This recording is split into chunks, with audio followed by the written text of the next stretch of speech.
Vendredi de pleine lune des poissons. La pleine lune chaste.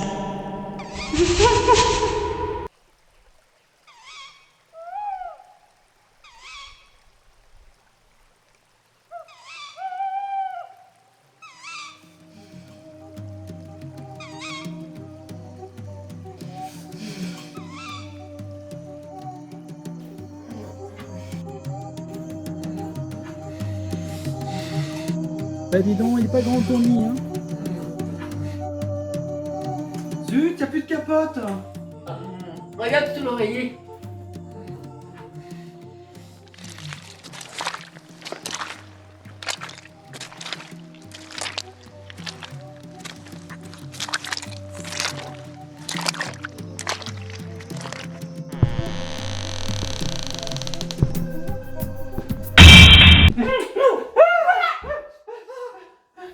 Bah, vous entrez sans frapper maintenant. Bah, allez-y, faites comme chez vous. C'est l'encou. Il schlingue. Elle, c'est une femme. Enfin, c'était. Ah ouais, dis donc, faut le savoir. C'est bon, vous avez fini? Cela dit, vous tombez bien. Vous auriez pas des capotes? On est à court. Ah, non mais ça va pas. T'as vu sa gueule?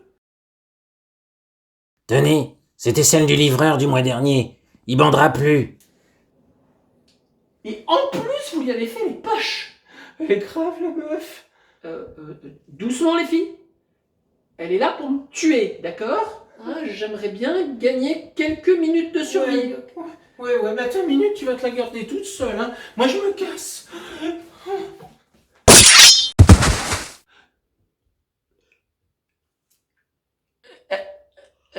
Elle était sur votre liste? Pas que je sache, mais j'aime pas les rousses.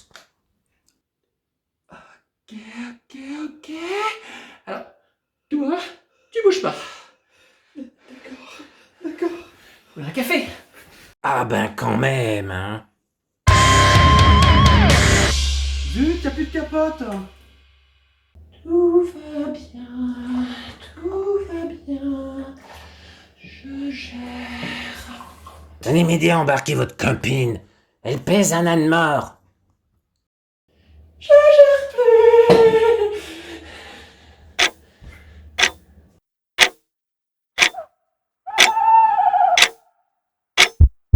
Ben voilà, super travail d'équipe. Vous êtes complètement dingue. Et donc, c'était qui cette sorcière que vous avez rencontrée? Sorcière? Quelle sorcière? C'était pas une sorcière, ma copine! Bah, elle était rousse. Puis je m'en fous d'abord. Moi, je vous parle de celle que vous avez rencontrée à Brocéliande. Ah oui, à Brocéliande, à la fontaine. Alors, Dans la forêt légendaire de Brocéliande, la fontaine Barenton. À la fontaine magique de Barenton, je faisais une rencontre qui allait bouleverser ma vie. Dressée fièrement au-dessus de la fontaine, une femme se tenait là. Elle irradiait d'une puissance que je n'avais jamais connue, et je ne parvenais à savoir si elle était amicale ou hostile. Oh mais qui êtes-vous? C'est à moi de te poser la question. Personne ne vient jamais dans cette forêt. Non, tu es dans le rêve de Merlin ici. Il n'y a que les fées et les corrigans. Et toutes les sorcières n'y sont pas admises. Alors toi aussi, tu es une sorcière? Je suis la sorcière des 80. Légendaire sorcière des 80. Allez, ramène tes fesses ici, gamine. Et raconte-moi comment tu es arrivée ici. C'est une très longue histoire.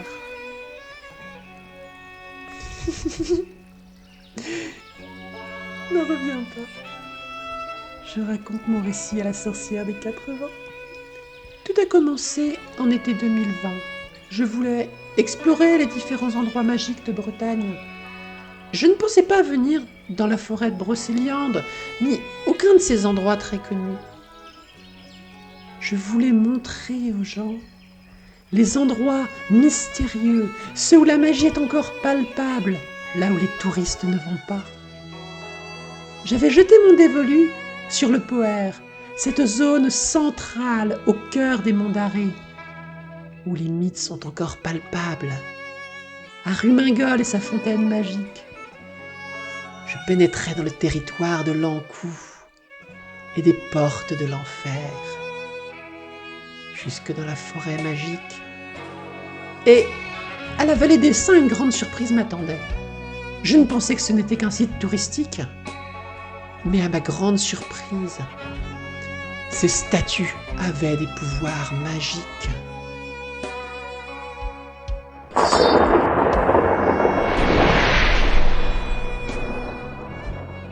La statue de Sainte Tréfine me propulsa là où la sainte avait perdu la vie, à Saint-Aignan, et j'y rencontrai son fils, Trémeur, qui me remit une poignée de terre magique.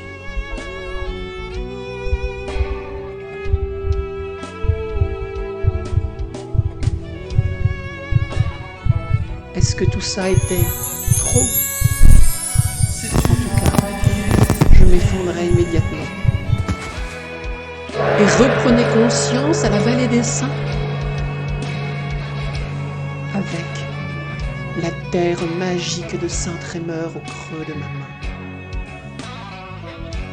Le pouvoir incroyable de ces statues allait me permettre de trouver d'autres objets extraordinaires. Saint-Mélard m'envoyait à Lanmeur, où je récupérais l'eau magique de la crypte de l'église.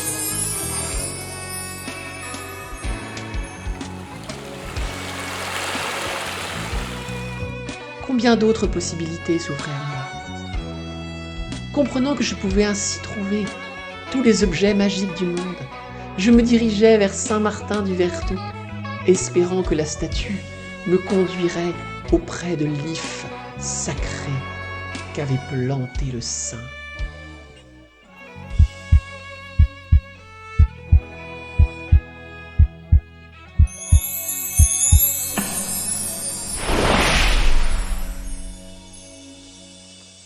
Mais la statue ne me conduisit pas au Vertou dans la région nantaise. Non, elle m'amena ici, à Brocéliande.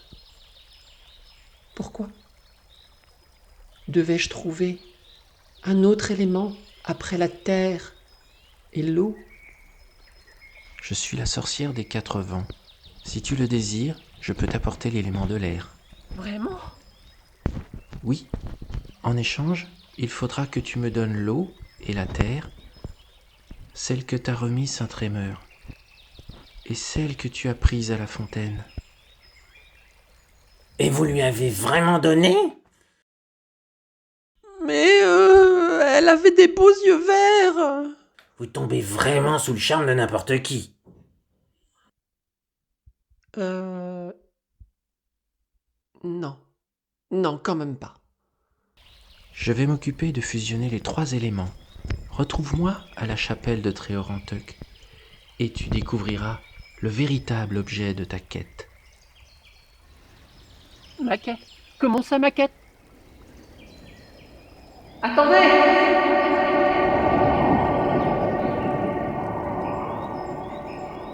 La sorcière des 4 vents. Mon chemin venait de croiser celui d'une véritable légende.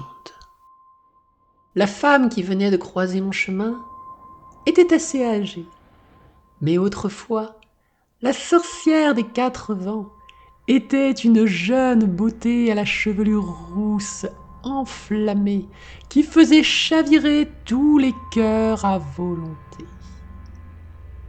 On avait bien du mal à Tréoranteuc à reconnaître dans la vieille dame qui à présent vivait dans le moulin abandonné cette jeune fille délurée et séduisante qui parcourait la forêt à peine habillée de quelques fleurs.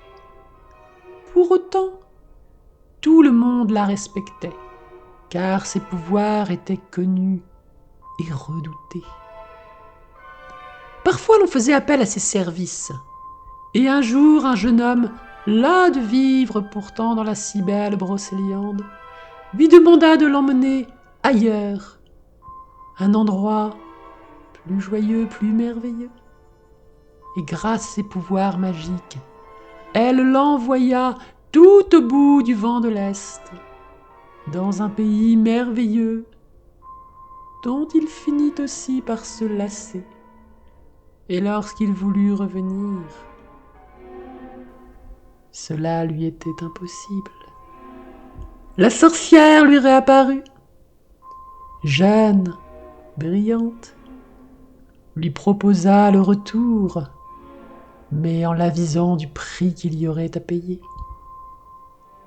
Il rentra en effet, mais alors il n'était plus qu'un vieillard fourbu et fatigué, et au cimetière de Tréon-Rantac, toute sa famille et ses descendants reposaient. La sorcière ne l'avait pas seulement emmené au-delà du vent, mais au-delà du temps.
La sorcière des 4 vents n'est pas la seule légende à hanter les bois de Brocéliande. Il y a longtemps, très longtemps, régnait sur Tréon-Rantac un seigneur maléfique, le seigneur Gasterne de Tréon-Rantac. On peut voir tout ce qui reste de lui et de ses hommes dans une allée de petits menhirs blancs nommés le Jardin aux moines. Gasterne et ses hommes ont été pétrifiés, frappés par la colère de Dieu pour avoir osé livrer chasse un jour de Toussaint.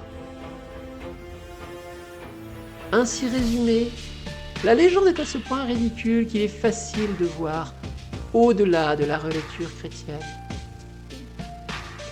La Toussaint est le jour le plus important de l'année païenne, le moment de la nouvelle année, celui où les druides se livrent à leurs rites les plus importants. Et tous les locaux de Brocéliande le savent. Le Jardin aux moines est un lieu privilégié, occupé par les fées et les corrigans en permanence. Ce seigneur, peut-être un peu trop chrétien et peu respectueux des anciennes légendes, se sera aventuré dans ce lieu légendaire, au mépris des druides et des fées. Et il aura été puni, comme savent le faire les druides et les fées, pétrifié pour l'éternité avec ses compagnons d'hérésie.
Parmi tous les endroits enchanteurs de Brocéliande, il en est un qui semble tout droit sorti d'un rêve.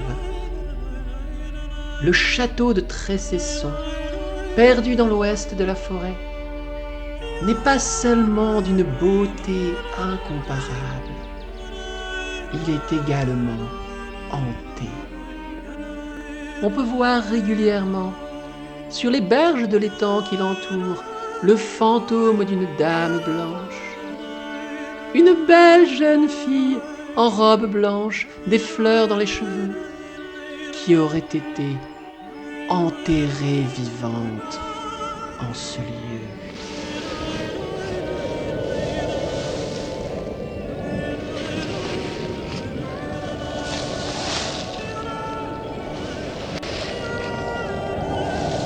Aucune violence pourtant ne semble se dégager de ce lieu. L'étang de Trécesson est paisible et inspire la sérénité. La légende nous dit d'ailleurs que la mystérieuse jeune fille serait descendue elle-même dans la tombe creusée par ces malveillants fossoyeurs. Cette jeune fille en robe blanche était-elle sous l'emprise d'un mystérieux sortilège ?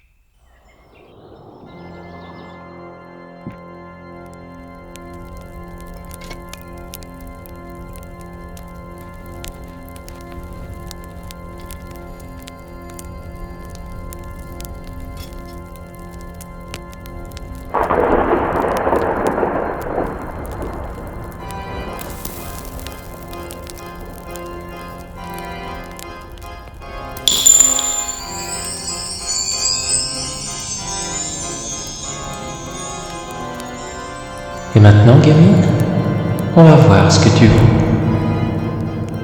Ce voyage en Brocéliande se révélait être un enchantement. Le soleil me baignait comme toute la magie qui émanait de la forêt. Et j'arrivais enfin à l'église de Tréhon-Rantoc, là où la sorcière des 4 vents m'avait dit que je trouverais l'objet de ma quête.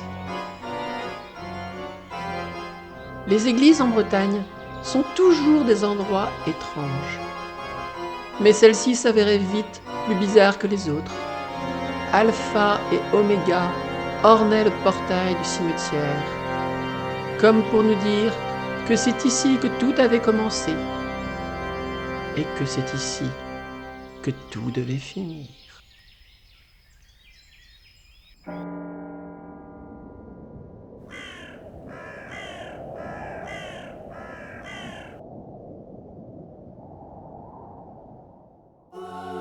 L'intérieur de l'église est d'une beauté sans pareille. Sous les voûtes de bois, des vitraux et les statues nous offrent de bien curieuses représentations. Le cerf blanc de Brocéliande, entouré de 4 lions rouges, ou même Merlin à la fontaine de Barenton. Les mythes de Brocéliande et les mythes chrétiens se retrouvent ici. À l'entrée de la nef, le nombre d'or nous annonce la perfection, le parfait équilibre incarné par la table ronde des chevaliers du roi Arthur, ou les 12 apôtres rassemblés autour du sang du Christ. Cette église n'est pas comme les autres. Les mythes arthuriens, les mythes chrétiens, la forêt de Brocéliande sont tous réunis autour d'un artefact, le Saint Graal. Tout devenait soudain évident.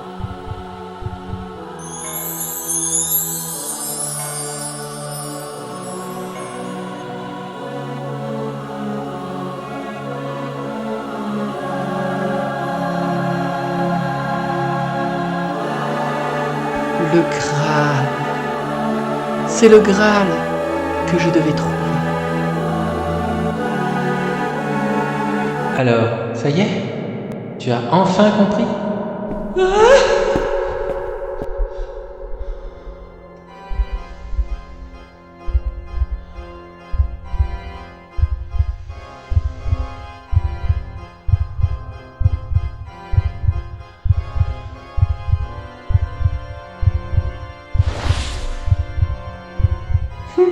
Comme c'est mignon.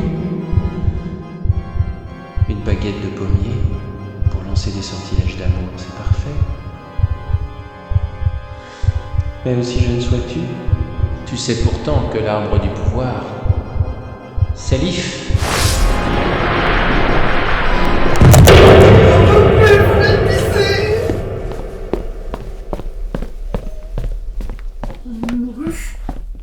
J'avais oublié celle-là. Il fait jour. Ah zut, j'ai encore traîné. Mais j'aime tellement vos histoires. Dites, ça fait combien de fois que je vous épargne, là? 2, 3, 5 fois. Ah, quand même. Vous le dites pas à la mort, hein? Promis, je suis pas pressé. Merci. Bon, je fonce, là. Je suis vraiment à la bourre.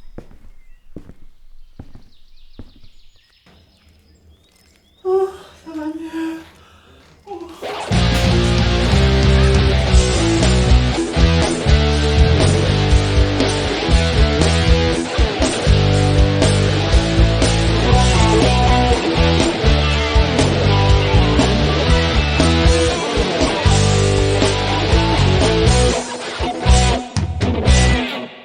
Voilà. Bon, bah, je pense. Hein. Interdit au moins de 18 ans, là, c'est bon. Ah bah.